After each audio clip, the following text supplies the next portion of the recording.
Bienvenidos y bienvenidas a la 19ª edición de la Feria Internacional del Libro de Venezuela, FILVEN 2023. Un saludo cordial a quienes nos siguen a través de nuestra página web filven.com y del canal Cultura. Les invitamos a todos los que están aquí a continuar visitando la FILVEN y a quienes están en sus casas que nos visiten hasta el domingo 19. Hemos preparado más de 600 actividades presenciales que podrán disfrutar aquí en el Laguito, en la ciudad de Caracas. Y los que no están cerca, lo siguen a través de nuestras redes. En este momento asistimos al bautizo del libro El Enigma de la Coubre, un libro editado por la editorial El Perro y la Rana, que trae 60 títulos para presentar en esta feria. Nos acompañan en el set el autor Hernando Calvo Ospina, Ignacio Ramonet y José Luis Díaz Granados. Estamos en la FILVEN y leer nos reencuentra. Bueno, buenas tardes. Un saludo a mi querido amigo Adán Chávez y toda mi admiración por la presentación que ha hecho de nuestro libro, Hugo Chávez, Mi Primera Vida. Bueno, yo quisiera presentar a Hernando Calvo Ospina. Es un escritor, un periodista colombiano, pero reside en París. Por consiguiente, lo conozco desde hace muchos años. Es un periodista con un extraordinario talento, un escritor, también novelista, documentalista. Es autor de documentales muy renombrados. Digo que lo conozco porque él desde hace años escribe en una publicación que yo he dirigido durante mucho tiempo, Le Monde Diplomatique, y por consiguiente conozco su capacidad de investigar, de estudiar, analizar un problema y también sus cualidades de narrador, de escritor, un periodista fuera de serie. Quiero decir dos palabras sobre el libro, si Hernando me lo permite. El enigma de la Coubre. Es una investigación que ha hecho Hernando sobre lo que ocurrió con la Coubre. La Coubre es un navío mercante. Es un navío mercante francés que, si mal no recuerdo, en marzo de 1960 explotó en un muelle de La Habana, en el centro mismo de La Habana, del muelle del puerto de La Habana. Es un barco, en marzo del 60, la Revolución Cubana tiene apenas 1 año y 3 meses. Y por consiguiente, la revolución está empezando, ya tiene muchos enemigos, Hernando lo va a explicar muy bien. Estalla ese barco que viene cargado con municiones y con armas de Bélgica, que Cuba le ha comprado a Bélgica. El barco estalla a mediodía, el 4 de marzo de 1960. Los salvadores, las personas acuden a salvar, porque hay decenas de muertos y decenas de heridos, acuden a ayudar, los bomberos, militares, civiles de La Habana, acuden a salvar, y cuando están procediendo a la salvación de los supervivientes, estalla una segunda bomba, una segunda parte de la carga de explosivos, y por consiguiente mata a más personas y es uno de los primeros grandes atentados, quizá el primer gran atentado contra la Revolución Cubana, que desgraciadamente conocerá mucho terrorismo en su contra. Se estima que más de 3.500 personas, más de 3.500 cubanos y cubanas murieron en atentados contra la revolución, y hablamos de más de 10.000 heridos. Esa explosión y esas víctimas van a dar lugar a una intervención de la Revolución Cubana. En particular, en los días que siguen, se van a enterrar a las víctimas de esta explosión de la Coubre, y se van a enterrar en el cementerio Colón, se llama, en La Habana, y para recibir a las víctimas, digamos, a todo el cortejo fúnebre que viene para el cementerio, ahí se instala una tribuna y en esa tribuna está Che Guevara. Y todos ustedes conocen la foto célebre del Che Guevara, la foto que hizo un fotógrafo que se llama Corda, esa foto del guerrillero heroico, ¿verdad? El guerrillero magnífico con su cabello, con su boina, con su estrella. Esa foto Corda la toma ahí, en el entierro de las víctimas del Cubre. Y ahí está Fidel Castro. Y ese día Fidel Castro hace un discurso desgarrador, histórico, que se puede leer. Y cuando termina el discurso, Fidel, en vez de decir lo que se decía al final de los discursos en la Revolución Cubana, que era patria o libertad, dijo, no, patria y libertad, dijo patria o muerte. Ahí viene esa frase histórica que todos repetimos, viene del Cubre, de la Cubre, de los muertos del Cubre. Por consiguiente, creo que era muy importante, finalmente, por estas dos razones, el emblema, la imagen icónica del Che, que dio la vuelta al mundo, que sigue ahí como emblema de la juventud rebelde, y patria o muerte, luego añadirán venceremos, que es también el grito de los revolucionarios, no solo en América Latina, sino en todas partes. Merecía que se hiciera una encuesta para saber qué ocurrió, quién financió aquellas explosiones, quién estuvo detrás de esas explosiones que trataban de derrumbar en su nacimiento a la Revolución Cubana. Y ese es el trabajo excepcional desde el punto de vista periodístico que ha hecho nuestro amigo Hernando Calvo Ospina.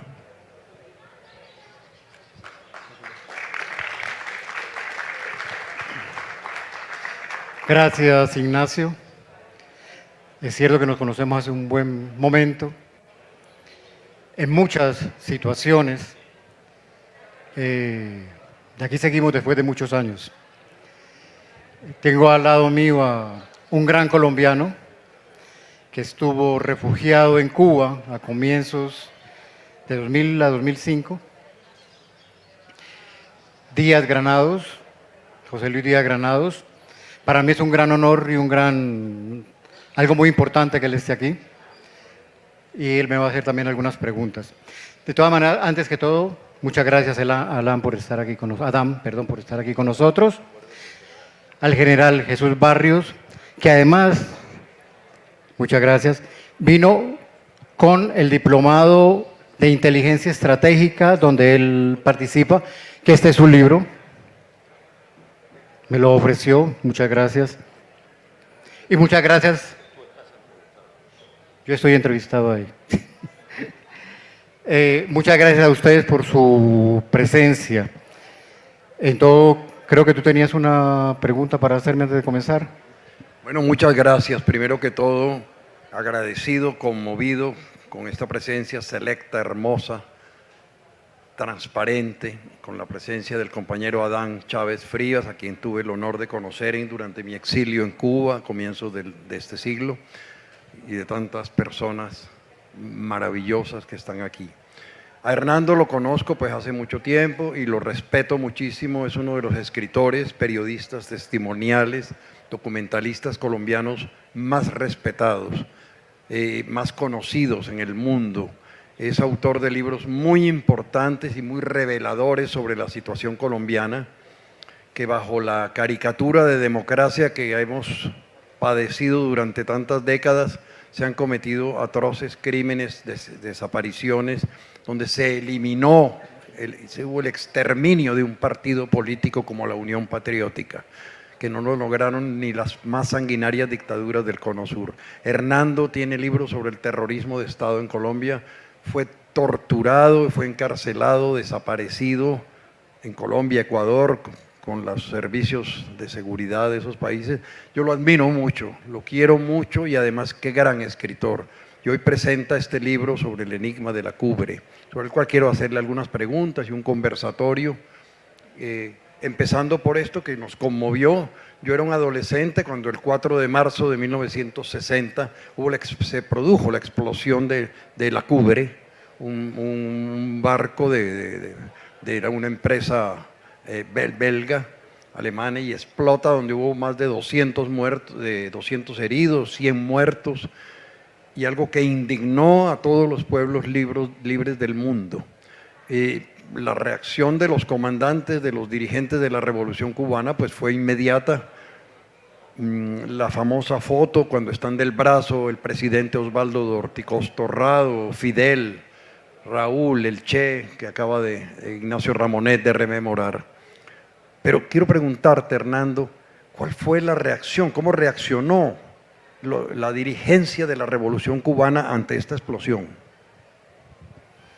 Sí, Fidel estaba en el Ministerio de la Defensa, ahí en la Plaza de la Revolución, y lo primero que hace, estaba con Raúl, y lo primero que le dice es, Fidel mira por la ventana.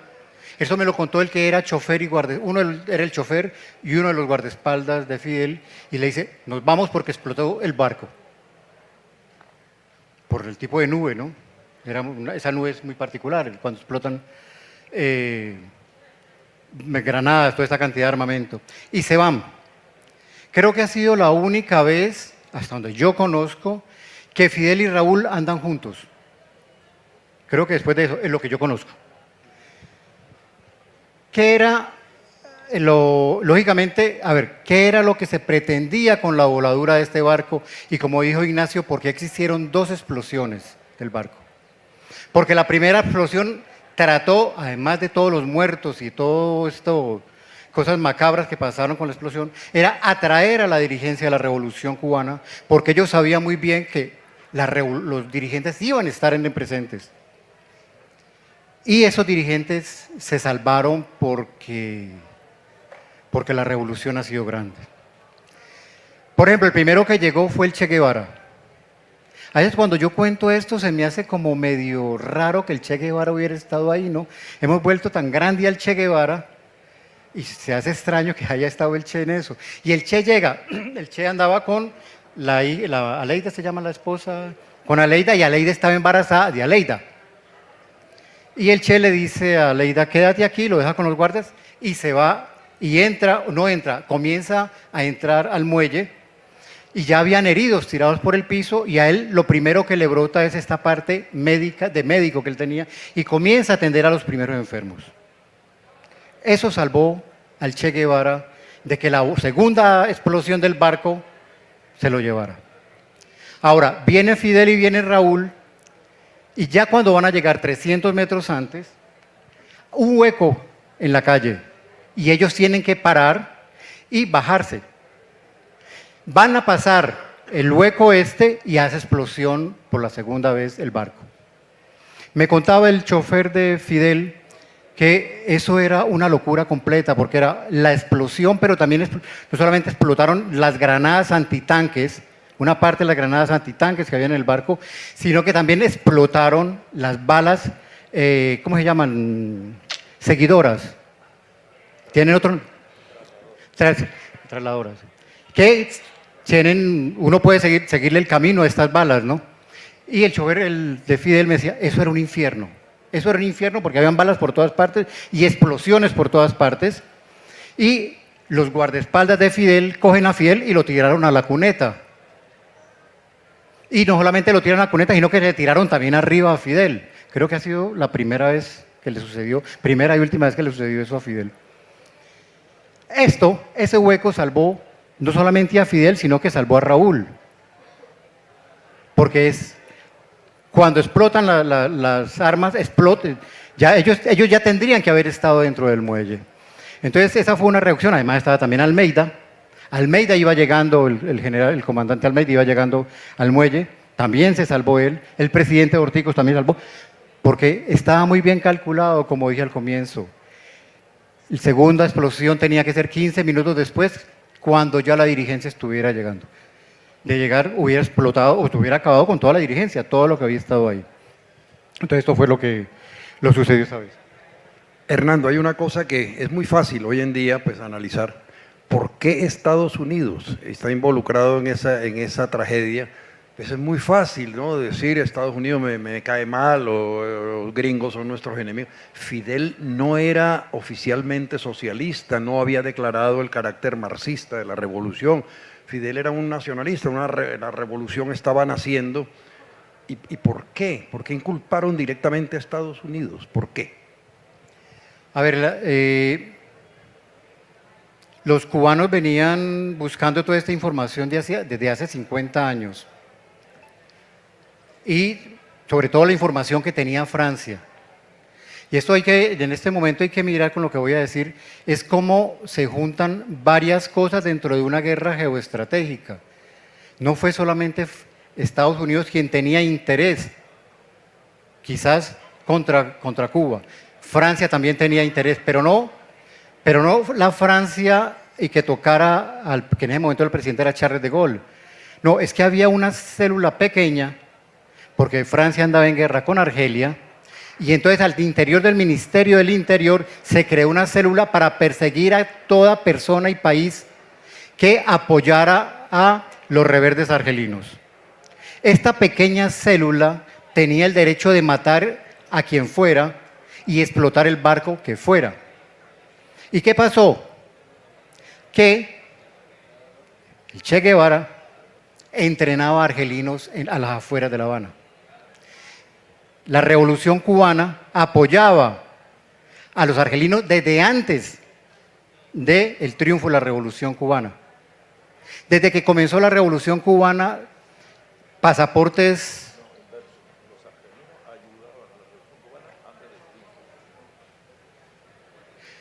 Lo reconoció. Pero los argelinos se entrenaron en La Habana. Los entrenó además el Che. Y después de la Revolución Cubana le facilitaba pasaportes y además le entregaba la posibilidad de a los argelinos hablar en Naciones Unidas. Entonces Francia estaba enojadísima con Cuba. Lo que no se puede asegurar, y no he encontrado documentos, es que Charles de Gaulle estuviera implicado en eso, pero esta célula sí estaba implicada. Ahora, lógicamente el primer interesado en acabar con la revolución cubana era Estados Unidos. La mayoría de armamento que tenía Cuba era estadounidense, lógicamente. Cuando se da la revolución cubana, Estados Unidos no le quiso vender ni una bala a Cuba, ni una bala. Y Cuba ya sabía que se estaba preparando una invasión, que al final se dio. Ni un revólver, ni una bala, nada le compró. Cuba se acerca a Italia para que le venda armamento. Italia dice que sí, pero automáticamente llegó la embajada estadounidense, presionó al gobierno italiano y Italia le dijo, discúlpame, no lo voy a vender, tenga su dinero, y le devolvió el dinero.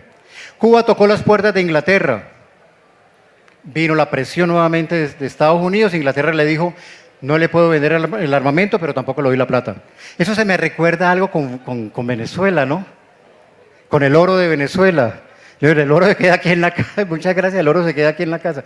Lo mismo pasó con este dinero que Cuba le había comprado el armamento a Inglaterra. Italia y Bélgica dijo que sí. Bélgica dice que sí. Y vino la presión de Estados Unidos y Bélgica dijo que sí, que no importaba. Es más, fue el rey de Bélgica que autorizó la venta. Y no solamente autorizó la venta con orden a los varios ministerios, sino que el mismo rey dio una ñapa, como se dice, un poquitico más de armamento, cosas raras. Y entonces, el primer interesado en que se acabara la revolución cubana era el gobierno de Estados Unidos.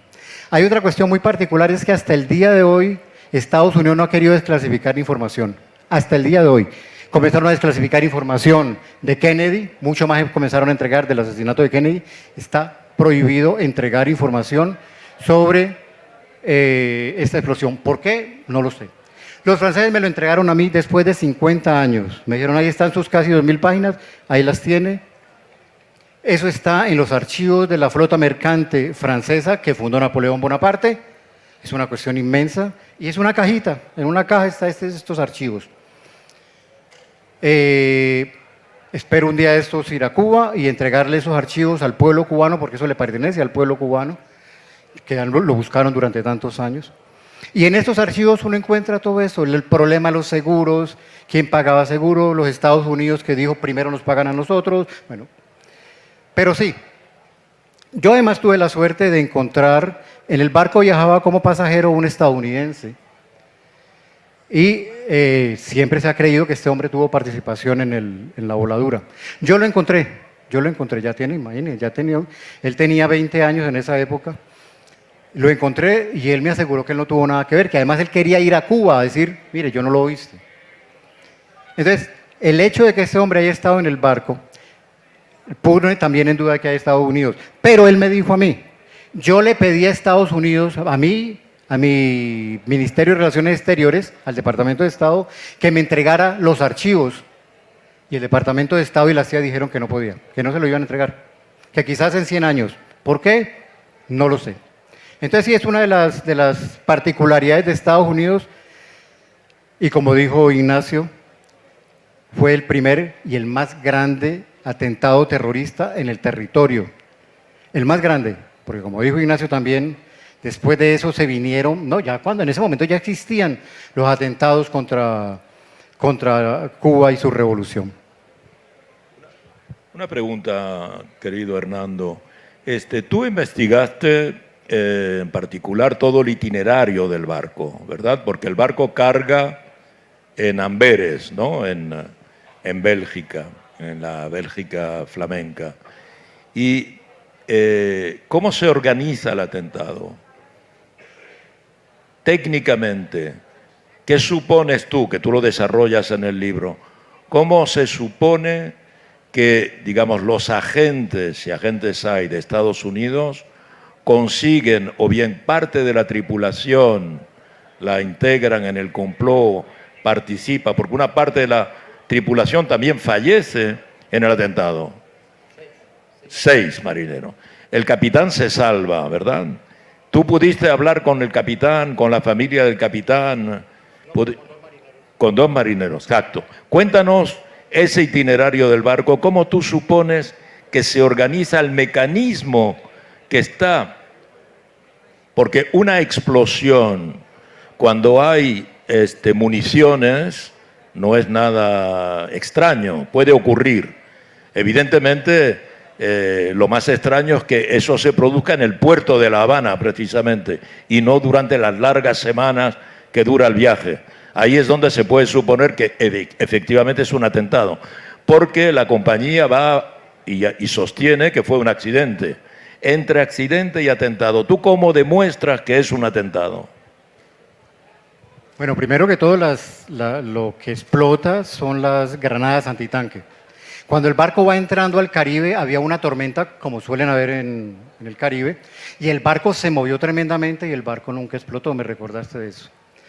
A ver, cuando salen de la fábrica de armas de Bélica, que yo no sé si hasta ahora, pero era en ese momento una empresa del Estado, del rey, Bélica todo es del rey, lo llevan a aduana, la gendarmería, 3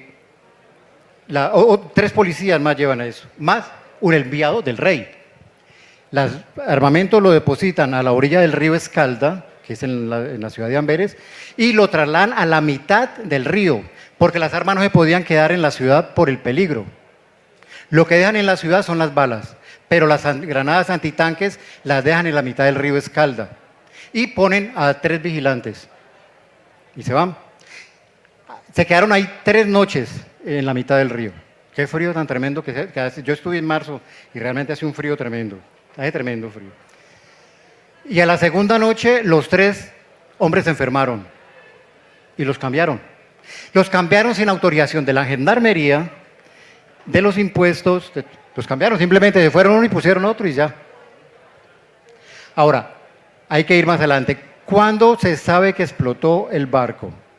Yo creo que aquí hay compañeros militares y los que conocen más o menos de eso, es que se dice de que le pusieron el explosivo y encima le pusieron la otra caja. O sea que si esta caja no se levantaba, o cuando esta caja se levanta, el explosivo se acciona. O sea, el dispositivo se acciona, perdón, el dispositivo se accionaba. O sea que estaba todo hecho para que el barco o el armamento, las granadas, explotaran cuando se levantara la caja, cuando se estaba descargando el barco. Macabramente pensado. Y eso se probó, los cubanos explotaron. Además porque las granadas no podían explotar por golpes. Y eso lo probó Fidel el día del entierro, donde lo nombraba Ignacio y lo nombraba compañero Granados. Fidel mandó el mismo día, el 4 de marzo, a que se lanzaran de no sé cuántos metros las granadas. Y las granadas no explotaron. Un tanque, la lanzaron contra los muros de acero y las granadas no explotaron. Porque las granadas necesitaban un tiempo y si no un dispositivo. O si no un exceso de calor para que las granadas explotaran. Pero además se calculó cuántos minutos las granadas tenían que estar dentro del fuego para que se explotaran. O sea, las granadas así simplemente no podían explotar. Y eso lo demostró Fidel. Además, las aseguradoras también lo demostraron. Las aseguradoras que mandó el gobierno francés, mandó Estados Unidos y mandó Inglaterra, hicieron un informe que nunca se lo entregaron al gobierno cubano. Nunca. Yo lo tengo. Eso se quedó en Francia, que posiblemente por eso Francia nunca quiso entregar esos archivos. Entonces, es eso. Yo ya había terminado, ya tenía ya listo el libro terminado y comencé a volver a mirar las casi 200 páginas y las cosas raras que pasan. Se me cayó una página. Se me cayó una página que seguramente yo ya había visto varias veces, pero nunca la había visto a pesar de que la había visto. La recogí, me puse a mirarla. Resulta que cuando el barco, cuando van a las cajas de armamento, van a montar las granadas, porque el barco sube a amberes, le montan las balas, desciende por la escalda para llegar al Atlántico Norte, se para al lado de donde está este pequeño muelle a la mitad del río, paran ahí, y entonces ahí, lógicamente, el capitán y tres más del barco tienen que revisar lo que suben al barco. Y cuando comienzan a subir, se dan cuenta que hay dos cajas que han abierto. Y también en las investigaciones se da cuenta que la caja se levanta y el dispositivo tiene que dejar funcionar un rato. Cuando las cargan ese tiempo no lo hubo. Lo sacan una, montan la otra rápidamente y por eso no se estallaron. Estaba todo preparado para que no estallaran amberes. Entonces, esa página que me encontré, que no sé si estará en el libro, es clave. Se sabe, y está con puño y letra del capitán, 2 cajas fueron abiertas. Eso es más o menos la clave de todo esto. No, la pregunta es, de todos modos, el atentado nunca fue reivindicado. Nunca Estados Unidos, no, ni nadie. Nadie dijo, esa explosión fue mía. Nadie. Es más, y hay un libro que sacaron en París hace poco, el señor Machover, que tú lo conocemos,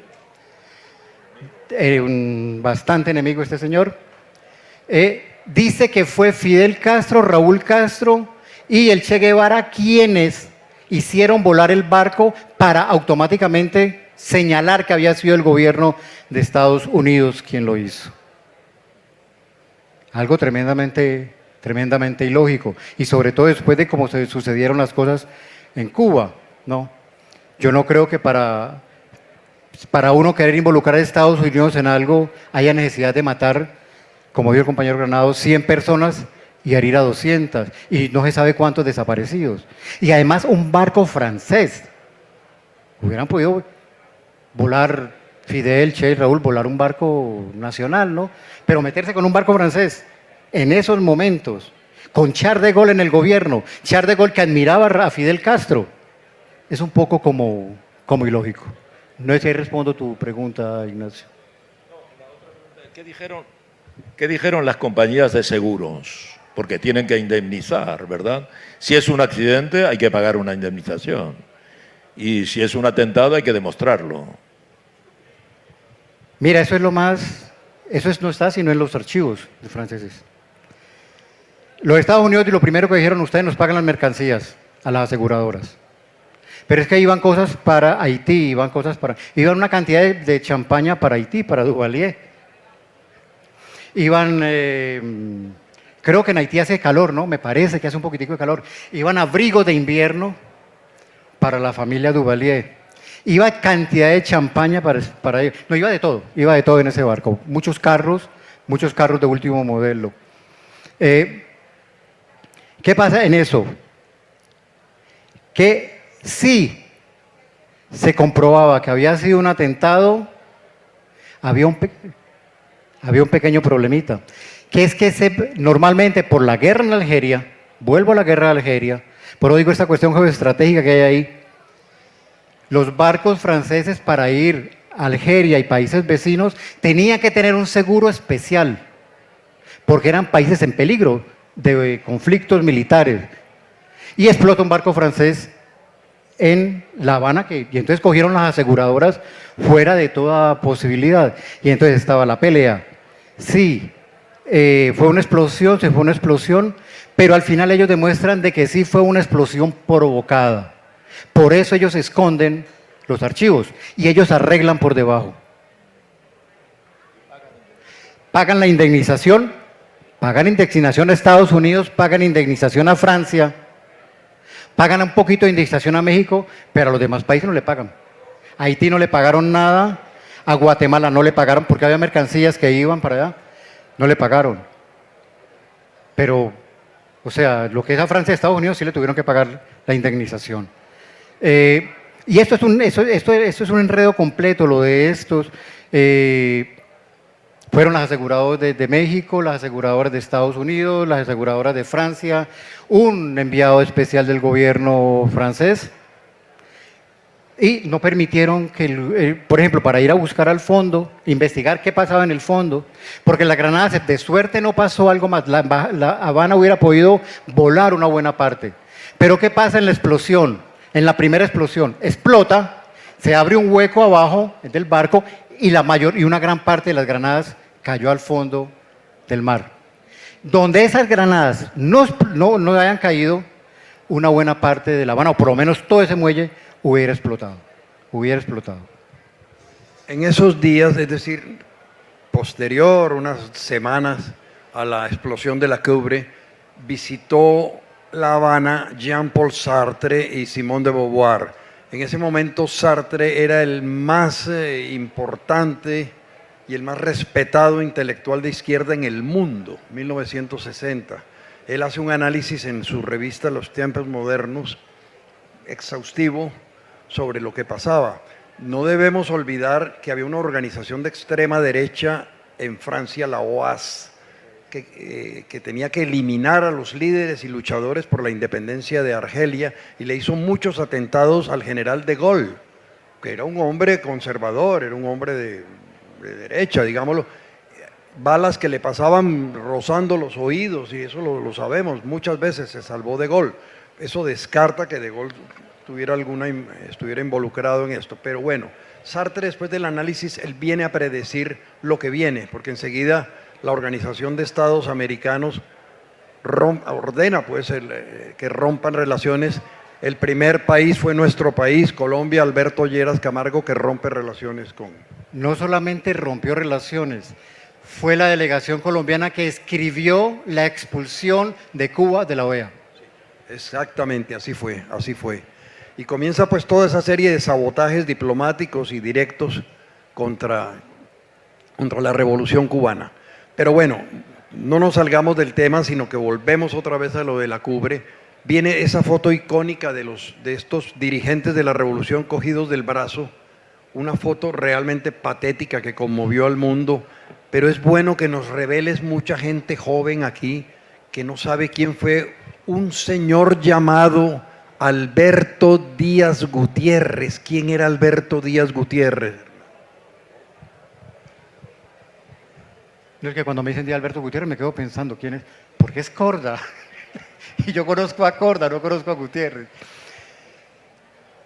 El hombre fue el que tomó la fotografía que todo el mundo conoce la foto emblemática, sí, la foto del grupo que está en el libro y luego la foto del Che, del que nos hablaba Ignacio, que además es la fotografía más conocida en el mundo.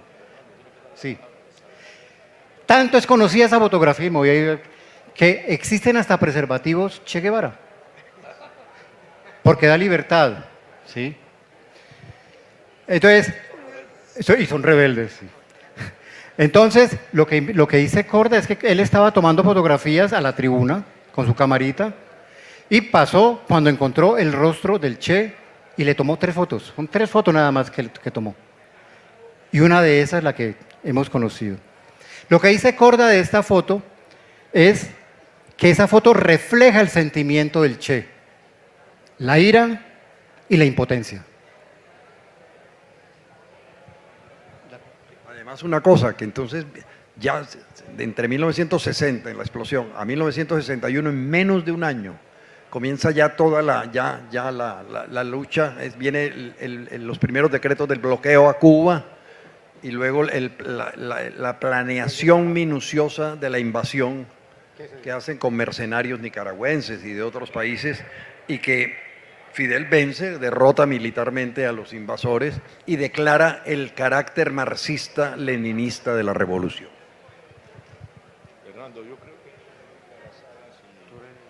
Sí, no sé si alguien quiere hacer alguna pregunta para terminar a nuestro amigo Hernando sobre su investigación, encuesta sobre esta cubre, después de lo que hemos dicho. ¿Alguien quiere hacer una pregunta? 2 preguntas. 3 preguntas. Terminado. Muchas gracias. Esta es la versión esta es la versión del libro en argentino, que por aquí está el editor. Es muy bonita. Esta también es muy bonita. Esta es la venezolana, muy linda. Felicitaciones a quien hizo esta portada. Dígame, general. Bueno, muy buenas tardes. Excelente la presentación de su libro, profesor Calvo Ospina. La pregunta sería, como retrotraer en el tiempo, ¿cuál sería el aprendizaje en la actualidad de ese atentado, a toda vez de que todavía la política exterior de los Estados Unidos sigue presionando a Cuba y a diversos países de Latinoamérica? Yo creo que voy a comenzar y estos 2 compañeros me pueden apoyar si se me olvida algo. Yo creo que poco ha cambiado, o casi nada ha cambiado. Se ha perfeccionado para mal, se ha perfeccionado para el terror. La estrategia de Estados Unidos de ser el número 1, sea como sea, sobre todo a las malas, eso no ha cambiado, lo vemos hasta el día de hoy, hasta el día de hoy.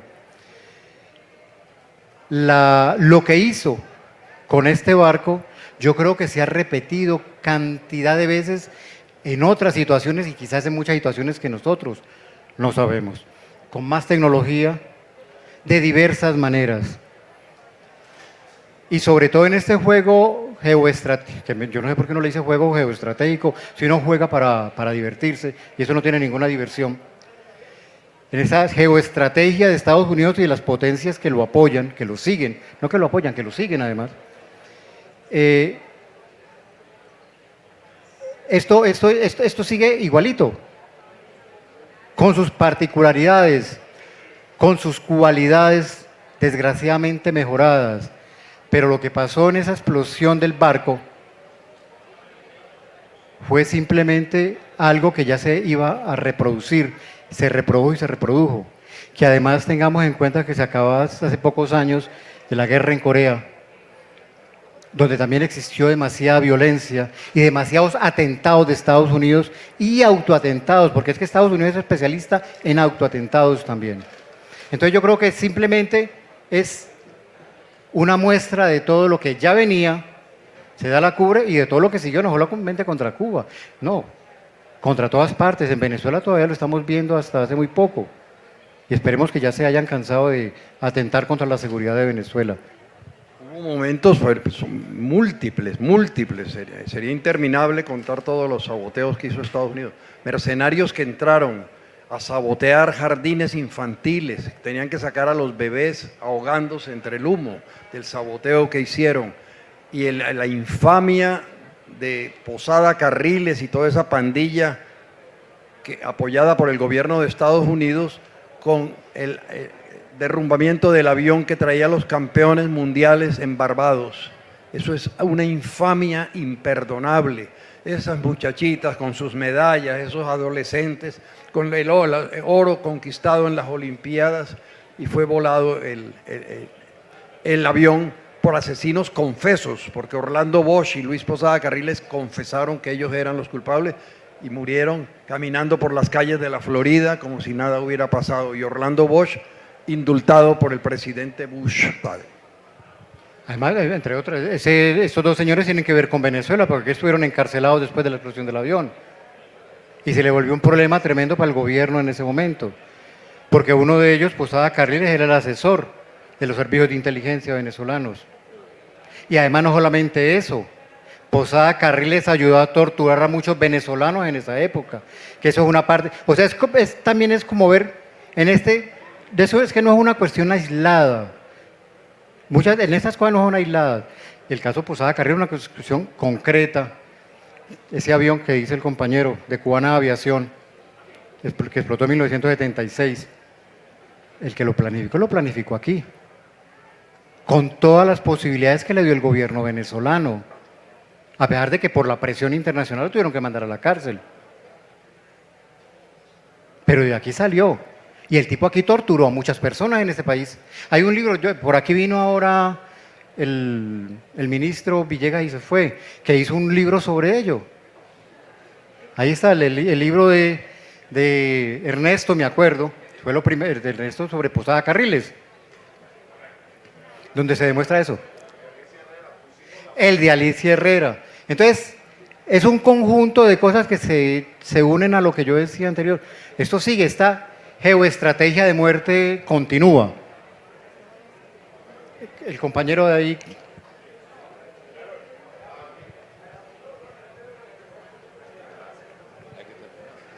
Alfredo León, artesano Alfredo León. Una inquietud a raíz de las explicaciones que ustedes nos dan, la gran orientación, porque esa historia poco se cuenta o poco la sabemos. ¿Cuál fue la posición de Venezuela en ese momento, sabiendo que habíamos salido de una dictadura muy férrea, que fue la del señor Pérez Jiménez? Estábamos entrando una fulana democracia representativa, la amistad que se tenía en ese momento del señor Rómulo Betancourt con Fidel Castro. ¿Cuál fue esa posición de Venezuela ante ese hecho tan trágico, por favor? Lo que le diga es mentiras porque no lo conozco. Yo decía Ignacio. Betancourt fue que había tenido un gobierno democrático en el año 45, fue totalmente opuesto en 1960. Fidel, la primera visita que hace es a Venezuela, y Betancourt de una vez rechazó todos los planteamientos. Eso fue algo imperdonable y vergonzoso para el Romulato.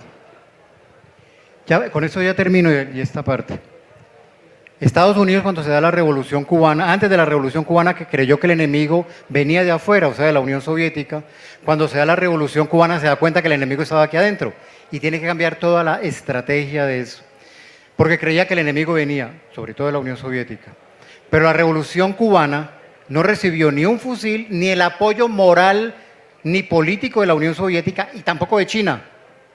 El único país que apoyó a las fuerzas rebeldes fue Venezuela, con fusiles.